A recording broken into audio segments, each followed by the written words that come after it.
Hello and welcome to another Smaulgld live stream. Today is July 9th, 2018. It is Monday, and tonight we're going to be talking about what's up with silver and solar demand. Before we get to our topic tonight, let's take a look at the markets. Gold closed up just a few points. It was about $4 higher at the close. It had been as high as $12.62. It fell down to $12.58 at the end of the trading session. Silver also had a fairly decent day, but ended up just at $16.08. It also was up to about $16.16, and it fell back down to $16.08. But both did show support during the day, with both closing again over their psychological levels of $16 an ounce for silver and $1,250 for gold. Moving over to the cryptocurrencies. Same story. They opened up relatively strong but closed weaker. Bitcoin ended, well, it doesn't close at all, but right now it's at $6,741, about where it was yesterday at this time. Ethereum closed a little lower, or is a little lower at the moment, at $476.68. That was as high as 500 yesterday almost. The same with Litecoin. Litecoin is still above 80, closed, or is currently at $80.88, but that also had been as high as about $87. So both Bitcoin, Litecoin, Ethereum, gold, silver had risen during the day but fell back, but are still above their prices from yesterday. Oil rose about 10 cents, but the Dow Jones put in a very strong day, up 320 points to close at 24,776. NASDAQ also had a very strong day, up 67 points. That was up about 1% to 77.56. And the S&P also rose about 1% to 27.84. The Shanghai Gold Exchange clawed back about 2.75%. Making up some of last week's losses, but still down 25% on the year. All right, well, I see some wise guys have arrived. Rod Panart shows up. He shows up first, and he wants a free mug. And Silver Slave shows up second. We're going to have to do some type of contest for the mugs, but I'm not sure getting there first is what's going to win the contest. Looking at mine right now, I've got the Smaulgld Super Classic in front of me. I prefer the Super Classic, but the Classic one has got writing on both sides. I'm also thinking of doing ones that say Game Over and Game Changer on them, and maybe putting a different type of logo. So we'll definitely have some. I may even have, we got a moron here on some of the mugs. We'll get creative with them, and with some giveaways too. All right, now let's get to the topic of the evening. What's up with silver and solar demand? First, let's go back and think about silver, its not volatility, but its versatility as a metal, as a reflective metal, as a conductive metal. Just in general, very, very useful. No two ways about it. But you have to look as to what it's being used for. Now, there was a time where the bulk of silver usage was in photography. That goes down every year due to the less dependence on 35mm and more into the digital realm of photography. So even as late as early as 2008, 100 million ounces of silver were used in photography. That's been more than cut in half. And last year it was 44 million, and it'll probably wither away just to hobbyists, and you'll probably end up being around 10 million. However, during the time period when photography was on the way down, electronics were on the way up, and so eventually were solar panels. We're going to talk about solar panels today. As of 2017, the biggest year yet for solar panels, use of silver in solar panels, was 94.1 million ounces, according to the Silver Institute. Now, that's an estimate. It could be, I'd say, as high as 120 and as low as 85, just because you can really only ballpark these types of things. But generally speaking, probably around 100 million ounces. Now, that still isn't at levels of photography in 2008 when there was 98.2 million ounces used. But here's the issue with silver in solar panels, and I've been looking at this now for well over a year, discussing it with some of our colleagues who also follow this. And there was a story once, and I'm not going to tell you where I read it, but you can find it. It was a big blurting headline that a staggering 2 million tons of silver are going to be needed for solar. And I read it and I said, well, that's moronic. They're not going to need that. You can't. If 2 million tons of silver were required for solar, they're not going to do solar, because that would require 64 billion ounces of silver. So let's stop the nonsense, and that is moronic to even suggest that the way you've run the numbers are going to show that you're going to need 64 billion ounces of silver when they only produce, at best, 1 billion ounces a year when you take into account mining production and scrap. There's no way you're going to get 64 billion ounces over the next few years to be able to put into solar panels, given the other uses and needs for it.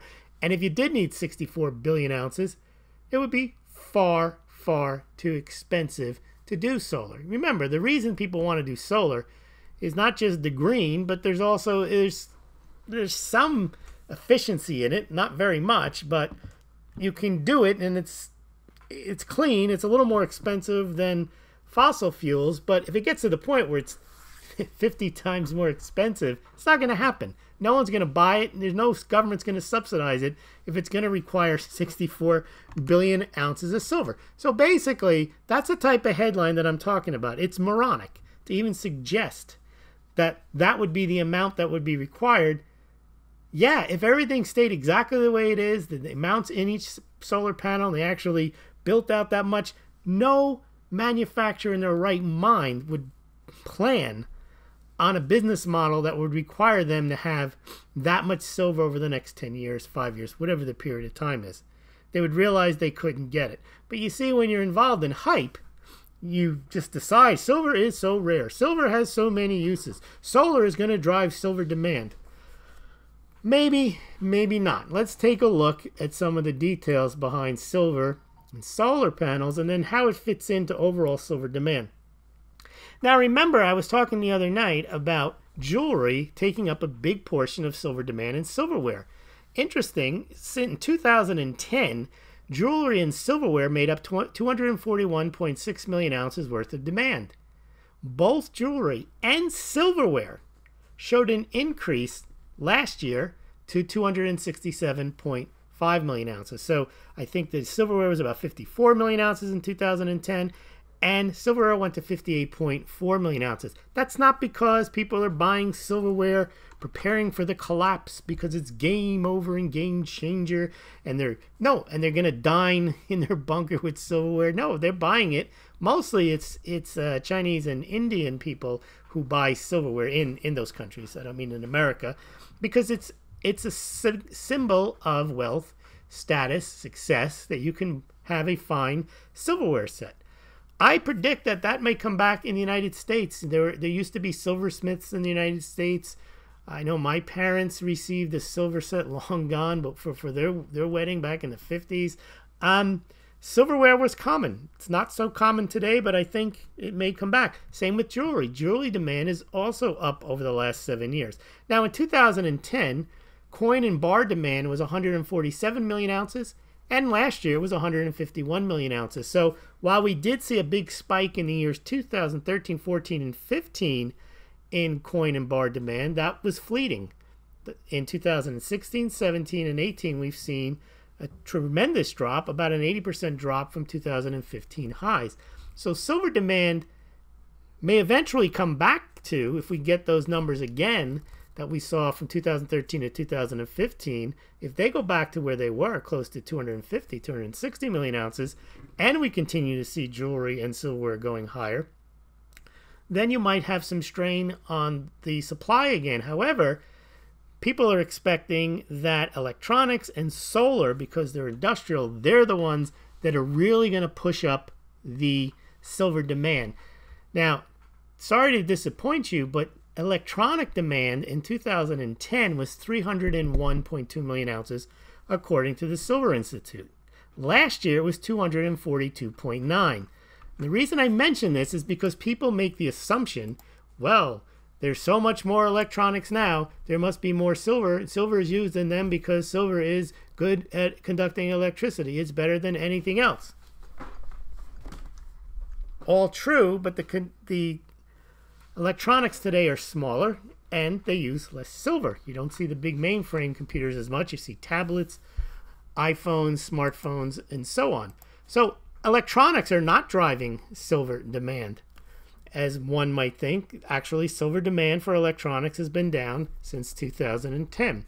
But what about solar? Clearly, solar's on a roll.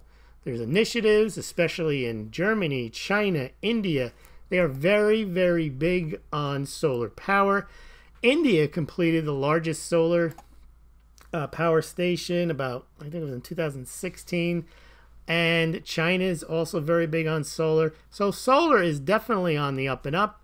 There are projections showing out that the amount of solar and demand for renewable energy is going to increase about 4.5 times from the level it is now by 2030. So in less than 12 years, they expect there to be a big increase. And that global electricity will be like from 5% to maybe 15% will be generated by solar. Clearly, if you just say that, and then you say, and silver is used in solar panels, and silver will be in great demand because there will be more solar, and solar is expected to go into great demand over the next 12 years. Silver is set to skyrocket.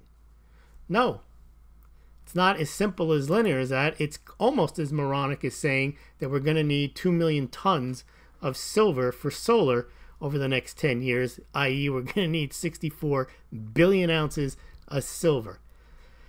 What the Silver Institute did the other day was they put out a report. They had it commissioned, and they mentioned the headline was Silver's role in the Green Revolution. And of course, that gets people thinking solar. It gets people thinking, see, another use for silver. Silver is so useful. We can't live our lives without silver. Yes, silver is used in solar panels. However, the amount of silver used per panel, as we discussed the other night before I even saw this study, is declining rapidly. Let me see from the study here. It says that silver loadings per generated kilowatt hours down to 28.6 grams in 2017.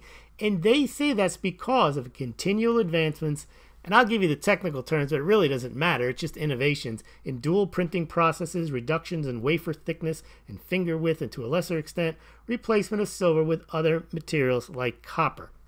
So the people that are engaged in the solar panel industry are aware that silver is so rare and silver is useful, that they're always trying to figure out how can they use less of this substance, because they know that if they continue using it and their growth projections are they want to make twice as many solar panels, and they know that if they have to use the same amount of silver, they're not going to be able to gain really economies of scale because their fixed cost of silver is going to remain the same. They've got to get that cost down in silver, and they've managed to figure out how to do that.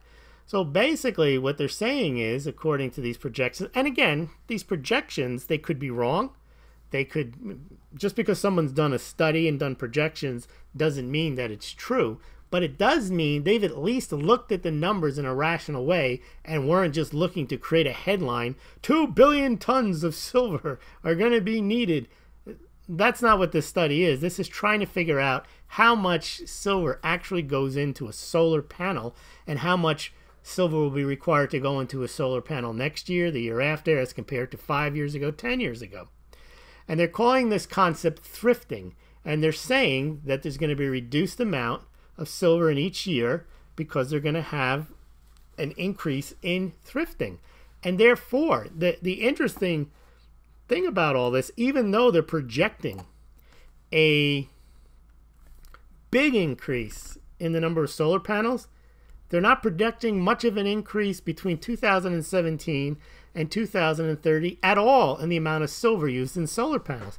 So even though they're going to make more and more silver solar panels, they're going to use less and less silver in them. And I guess that's the only way you can really expect the solar industry to take off. They're not just going to sit around and let silver stay where it is. And they also know probably that silver is going to go higher at some point. It's not going to stay at $15, $16 forever. I would imagine by 2022, 24, 25, you should expect to see silver in the 20s, $25 range. And that would also cause restraints on how the solar panel industry could grow. So they've got to come up with ways to lower the amount of silver, even to substitute silver. They're even mentioning copper. I've seen, and this is not in the study that Silver Institute did, but there's another methodology that can use aluminum. So it will never get to the point where they make it sound as if solar has to happen. The only reason people want solar to happen is because it's green and it is somewhat economical. If it becomes astronomical, they're not going to do it. So that's why they're putting all this effort into trying to reduce the amount of silver per panel. Now, the study also mentioned there's another growth area, which is in these battery-powered cars. However, the battery-powered cars are all based on lithium-ion technology, and that's where that's cobalt and lithium, those elements are going to be in significant demand. And they say in the study, due to cost pressures, they're saying that the automakers will continue to invest in the lithium ion with nominal investment in silver-bearing batteries. Now, I did look up silver-bearing batteries, and I found a company that makes them, and they claim when silver zinc is compared with the small ion batteries, that the silver zinc has a 57% greater energy density. So this company makes tiny things like hearing aids, medical devices, wearable and portable electronics, and they're claiming that their battery, which is silver zinc, is better than the lithium ion. And you know, maybe it is, and maybe they'll get the adoption on those things. But remember, we're talking about hearing aids, medical devices, and portable electronics. Think how much silver would you use in a tiny hearing aid? Let's say that the wave of the future was silver zinc rechargeable micro batteries. If that were the case, and people got older and more people needed hearing aids, and this company captured the market, and they were making 30, 40, 50, 60, 100 million of these things a year, so what? And I say so what, I mean so what in terms of actual silver demand. Why? Because they're tiny. They're little hearing aids. They could be better than the lithium ion technology. But it looks like for now, so that for cars, they're going to go the lithium ion way. Now, it's possible, if anyone knows anything about lithium and cobalt, they are very rare too. They're probably rarer than silver. And I don't know if there's enough lithium or cobalt in the world to give everybody a battery-powered car. So then they may move over to silver. So that's where silver may pick up some demand. They may go into the silver zinc batteries. Who knows? The thing about all this is no one knows. But when someone projects that it's just going to go straight up and they're just going to use silver indiscriminately because they're going to do it, that's never going to happen. Economics don't work that way. You don't just say, oh, we need 64 billion ounces, but we only have 30 billion ounces.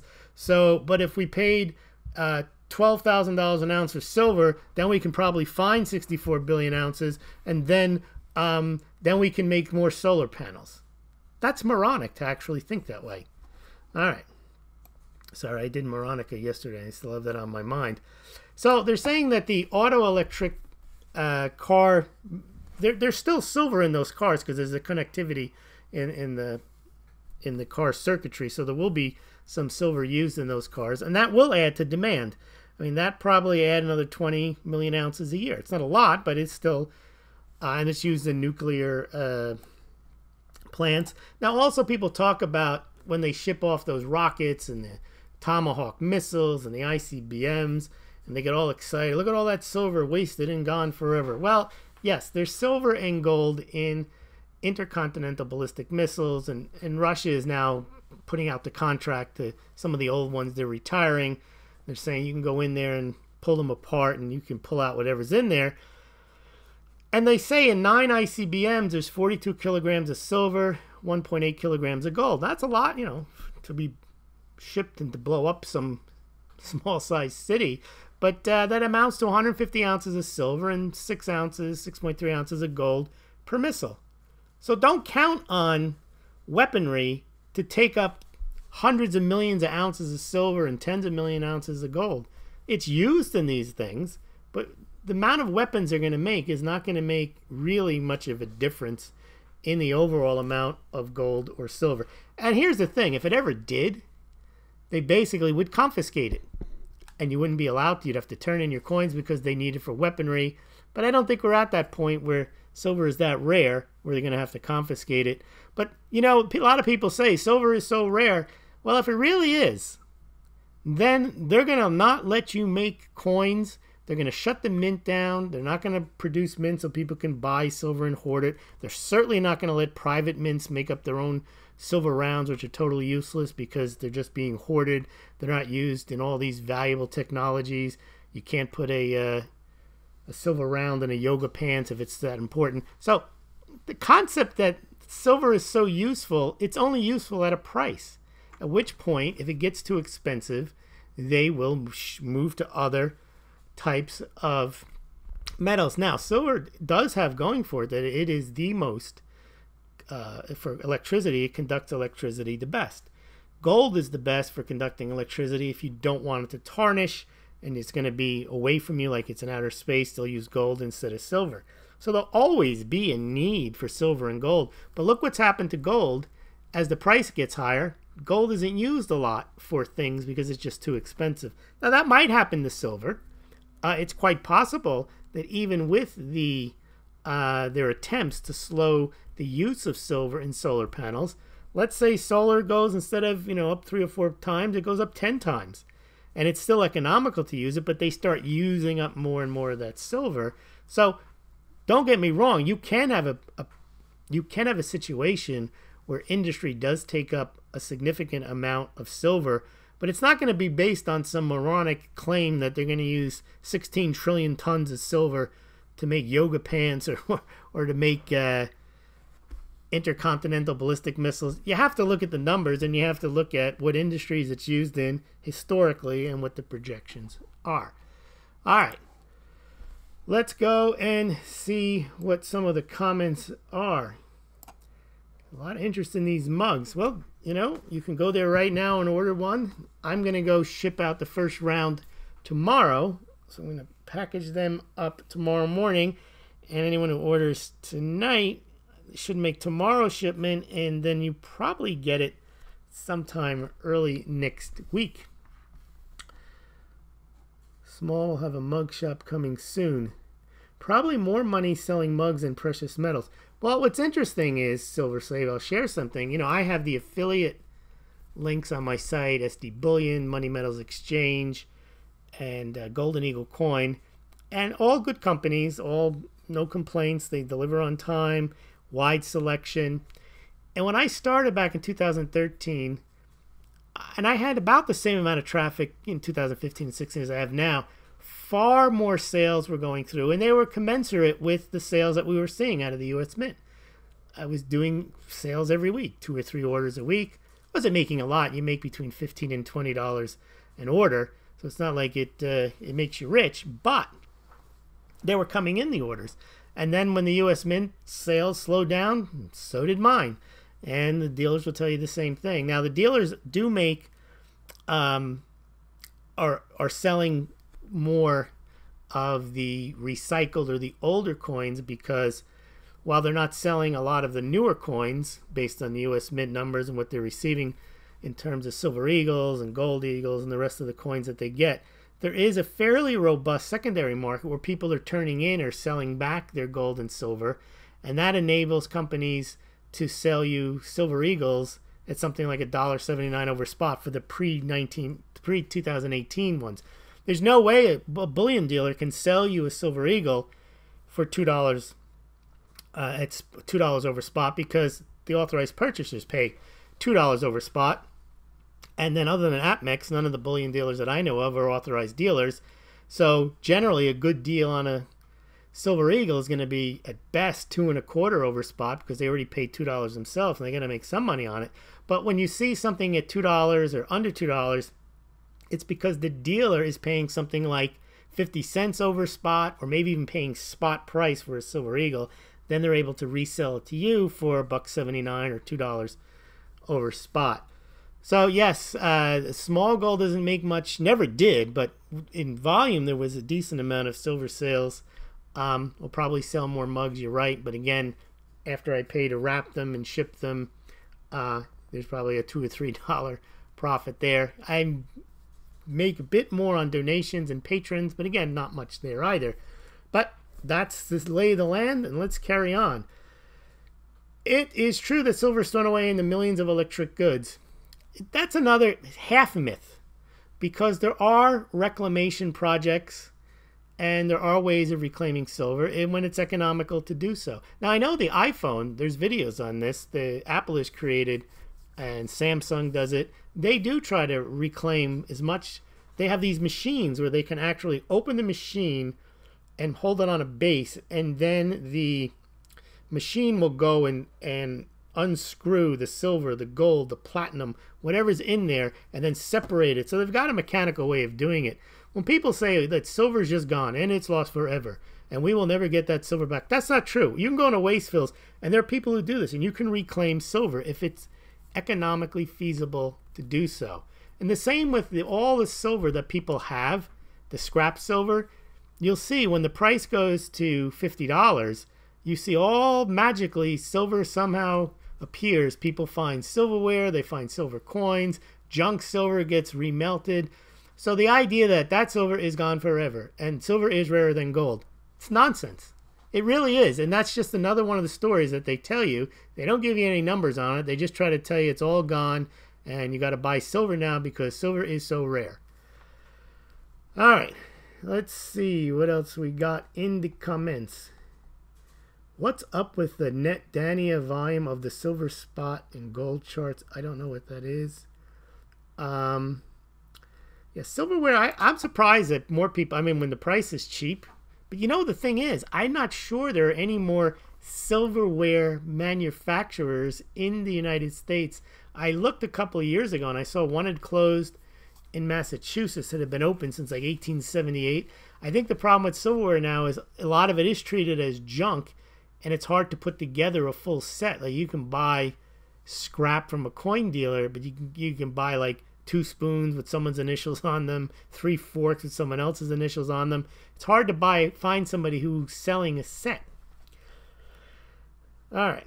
Yep, the solar market has only just started, and it'll get bigger. Then the older panels will need to be replaced. Yes, but the older panels will be replaced with newer panels that require less silver. Silver uses will rise, no doubt. Yeah, you know what? Everything will rise, no doubt. Copper, aluminum, tin.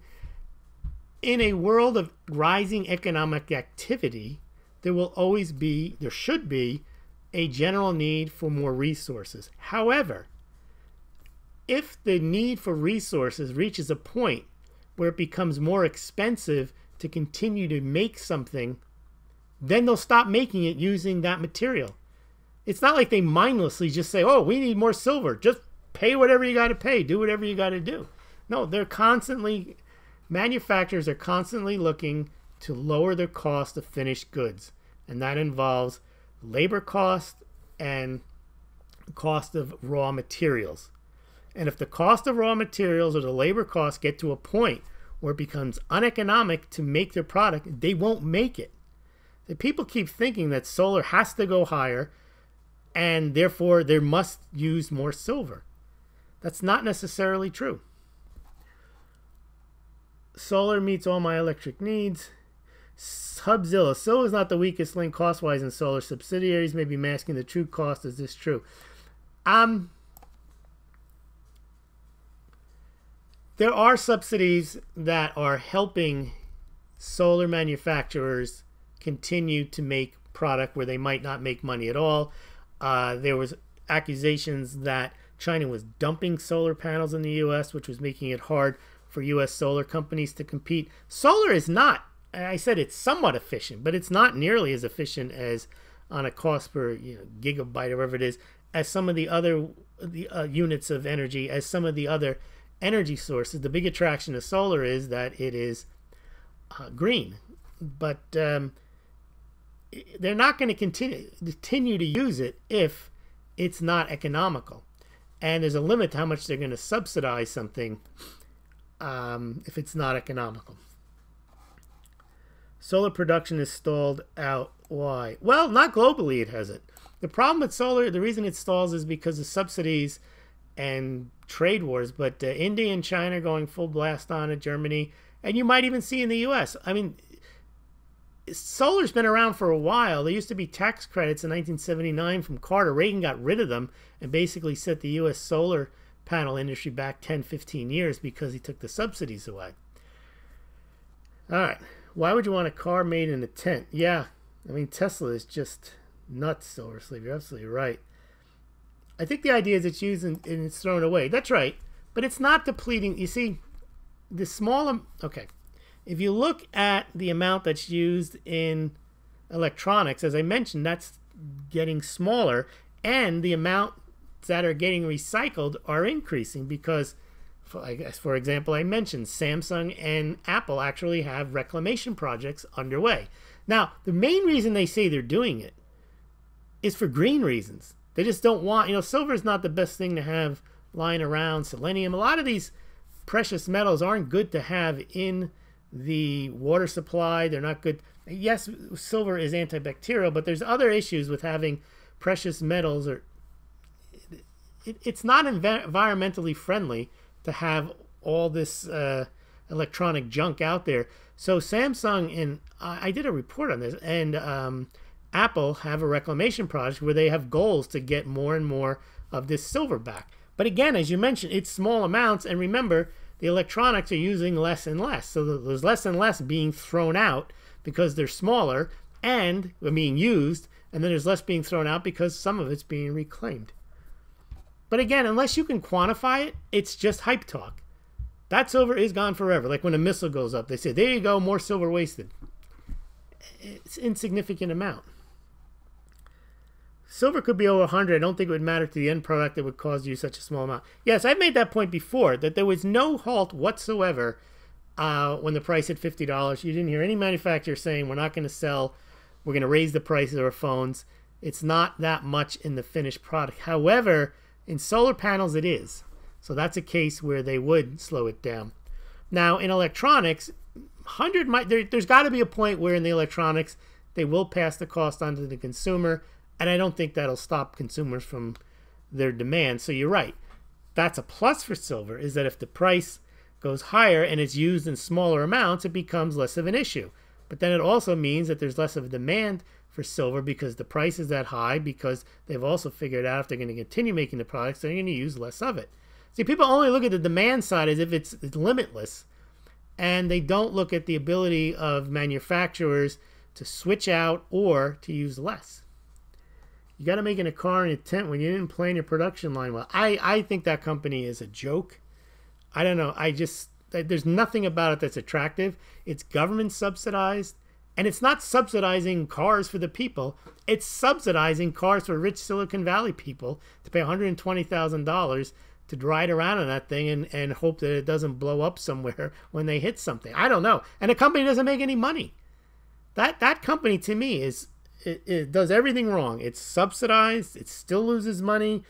The CEO doesn't want to answer questions. The car isn't safe. It's just... I don't know.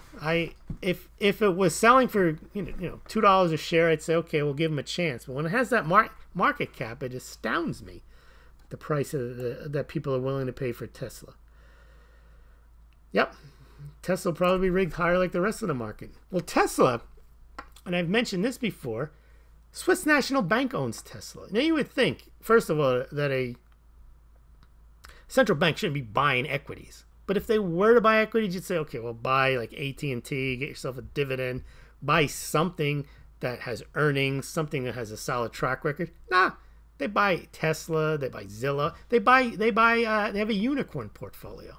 So that just shows that the central banks want to boost the stock market. Being early is worse than being wrong. Could be.